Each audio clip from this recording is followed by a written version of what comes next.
un nouveau gun à ma collection, entre guillemets, Glock 27 calibre 40, et le voilà, vraiment très content avec ça. Donc entre temps j'ai obtenu donc ma licence. Voilà, bien montrer qu'il est vide.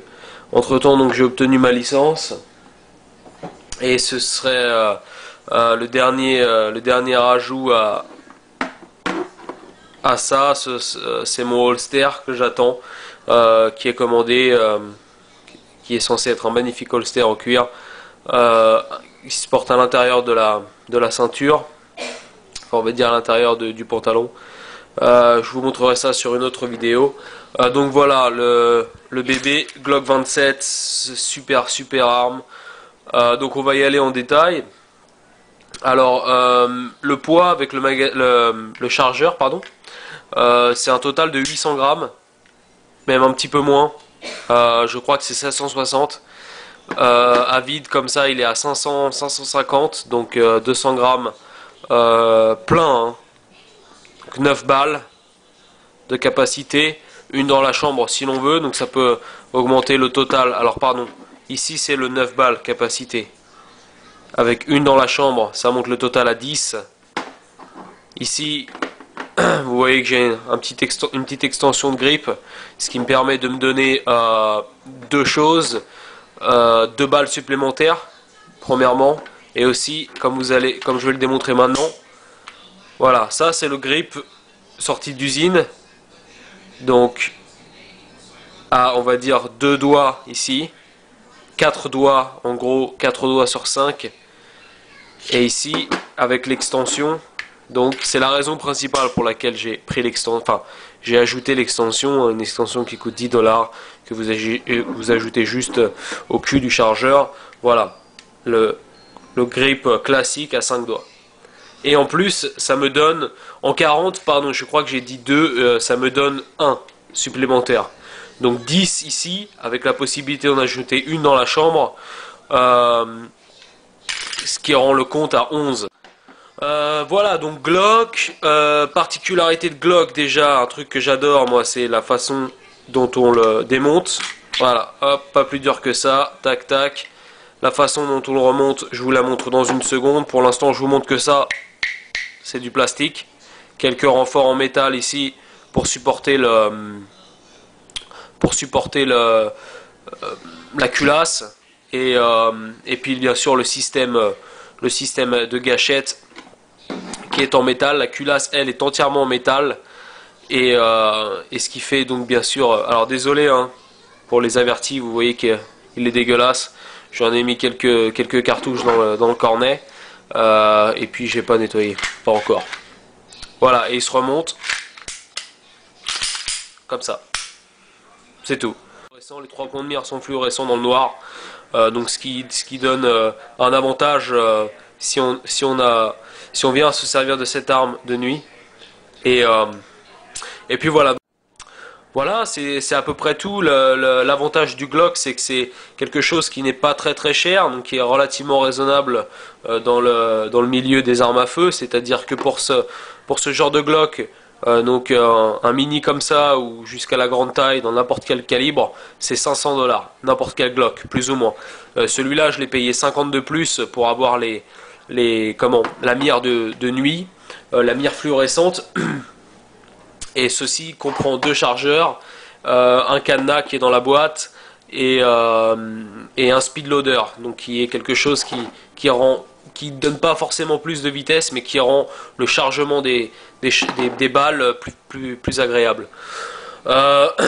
Voilà, donc le AK-47 de l'arme de poing, si je peux dire ça ainsi, ou le Emerson de l'arme de poing, encore une fois, finition pas terrible. Moi personnellement j'adore le design, les passionnés ou les autres, les plus traditionnels vous diront qu'ils détestent le design du Glock carré, etc. Moi j'adore. Maintenant c'est vrai que les finitions c'est pas top, quoi. Je peux vous dire que la différence entre porter ça et porter mon Taurus ou porter mon Star, c'est énorme. c'est énorme. C'est le jour et la nuit, quoi. Donc, vraiment, vraiment agréable.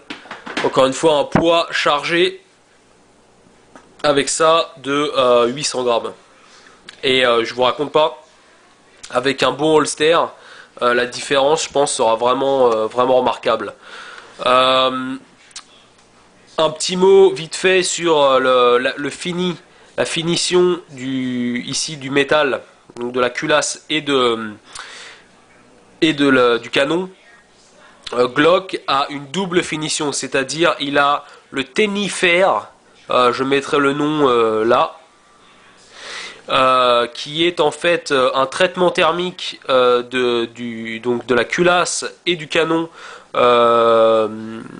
qui donne un rendu extrêmement résistant à l'arme, à tout type de métal d'ailleurs, hein. C'est pas utilisé qu'uniquement par Glock, ça n'a pas été développé uniquement par Glock, mais c'est utilisé, ça vient d'Europe, je crois même des pays nordiques, et c'est utilisé par tout un tas de facteurs d'usines et de métallurgie et tout ça, qui donne le rendu extrêmement résistant.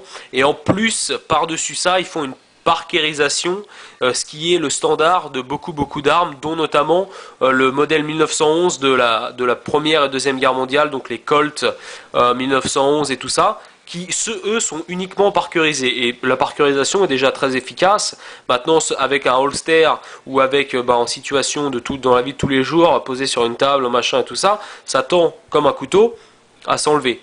Maintenant, l'avantage donc et la particularité du Glock, c'est qu'en dessous la parkerisation que vous voyez là, qui est le rendu noir, vous avez ce gris métal fini, donc qui n'est pas peint comme la parkerisation, comme le bluing, mais qui est carrément incrusté au métal, et qui est d'ailleurs calculé, sa dureté est calculée sur l'échelle du diamant. Donc c'est pour vous dire à quel point ce rendu et cette finition est robuste. Donc voilà, l'avantage du Glock, c'est que balancer dans de la flotte, enterrer, enfin sur YouTube vous avez de ces vidéos, je vous raconte pas. Donc voilà le Glock, le Emerson, le AK-47, tout ce que vous voulez la Jeep Wrangler de l'arme de poing, c'est pas très beau, mais ça fait ce qu'on lui demande. Et j'aimerais un de ces quatre vous apporter toutes ces vues en haute définition. Donc voilà, ici je vous montre, j'ai oublié de le dire, Made in Austria, donc fabriqué en Autriche. Glock, je pense, si quelqu'un peut me rectifier, de deuxième ou troisième génération. Superbe, pour l'instant 100% convaincu.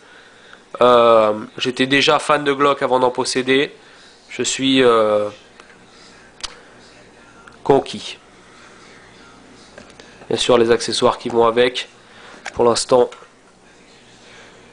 la munition fédérale, faible recul, et cartouches, alors là, voilà, 40, Smith & Wesson, Hydra-Shock, Jacketed Hollow Point, donc balle à expansion. Les deux petites dernières. Sympa quoi. Voilà. Laissez vos commentaires. De préférence cool. Et puis laissez vos critiques. De préférence sensibles. Merci.